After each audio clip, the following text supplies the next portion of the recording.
The first thing I noticed was that he was frozen. You know the fight, flight, or freeze idea when we're threatened? It's our body's automatic stress response when we perceive a threat. Well, my body was frozen. The best way to describe the look on his face was terror, and I could not figure out what brought that on. So a little backstory, he'd been staying with us for a few weeks, many years ago, while he was in the middle of a move, and we didn't mind at all. We loved having him around. He's a very good friend of mine. But one night, my wife and I got into a minor disagreement. It actually really was something quite ordinary. And that was the first time I saw him freeze in place. And it actually happened several times over the few weeks that he was with us. And it was always over these little minor issues. It was really just us sort of working out things that you do day to day in a marriage. And I finally asked him about it. And he told me he did not know how to relax in conflict. He actually thought we were going to get a divorce. He had that dramatic of a response. So we talked about it a little bit, and when we peeled back the layers, the root cause of his thinking wasn't really trauma in the traditional sense. It was something much more subtle and actually very surprising to me. So he grew up in a home where disagreement or even minor problems were met with harsh discipline. It was a my way or the highway parenting approach, and he had very strict parents. They were controlling, and they were emotionally distant. And their method was because I said so, and obedience was all that mattered. And disobedience, even the most minor forms, was just met with really strict discipline. Well, if you freeze up when someone raises their voice, or you can't relax without feeling guilty about it, or feel like you don't know how to feel good without having earned it, you may have grown up in a home like this too. This used to be a very typical parenting approach a few decades ago. Nowadays, we call this authoritarian parenting. Technically, that means parents have high expectations, high demands, and very little to no warmth or emotional connection in the relationship with their children. So obedience is prized over connection. The problem with authoritarian parenting, we have so much research now that tells us the outcomes of kids who grew up in authoritarian homes. These kids have lower self-esteem, poor emotional regulation, higher degrees of anxiety and depression, lower social competence, and a higher likelihood of aggression or withdrawal. The patterns you developed in childhood do not go away when you grow up. Let me share with you 4 ways that I see this showing up in adulthood the most. First, perfectionism and people-pleasing. You struggle to feel worthy unless you're performing or pleasing someone. That voice in your head, and it's not just your own, it's an internalized voice from how you were spoken to. Compliance actually was your survival strategy. Second, being emotionally shut down.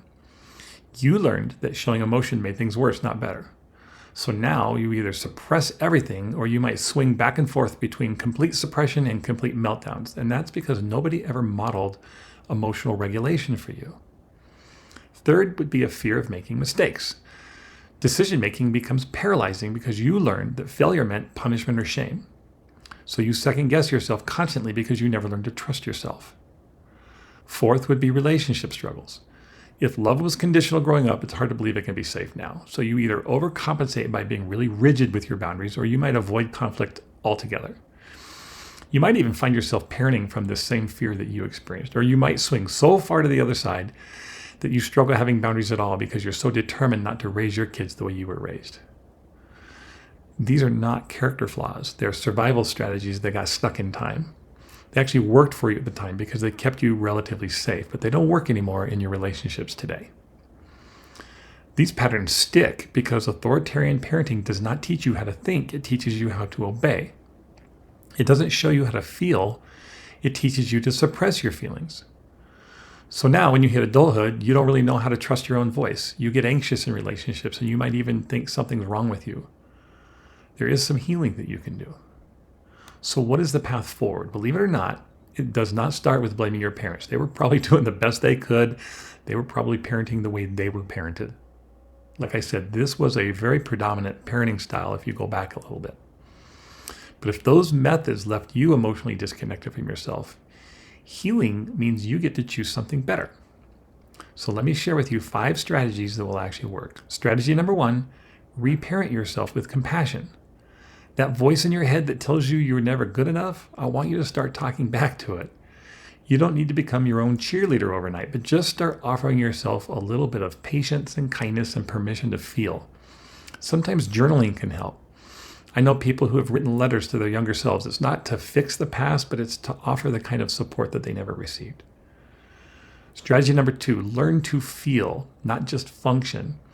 You might be great at pushing through things, but healing will require you to slow down and actually feel your feelings. This means sitting with discomfort and not distracting yourself from it. I want you to name your feelings instead of numbing them.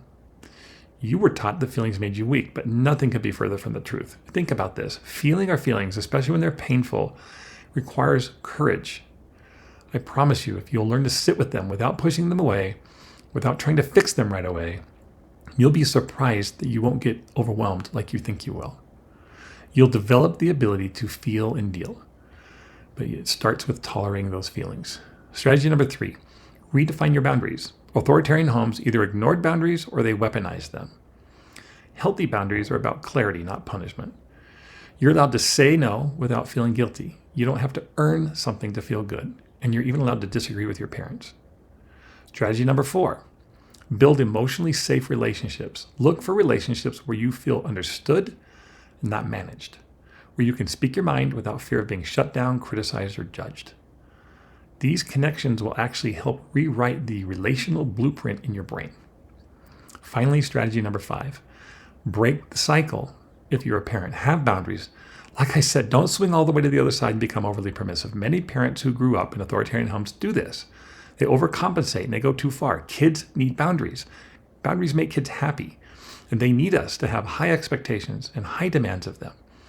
But with that, we have to match or exceed with our emotional warmth, with our connection, with our relationship with them.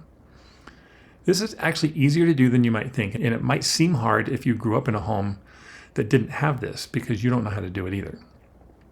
So let me make it easy. Just be present. Encourage your kids to express their emotions. Show up in their lives on a consistent basis.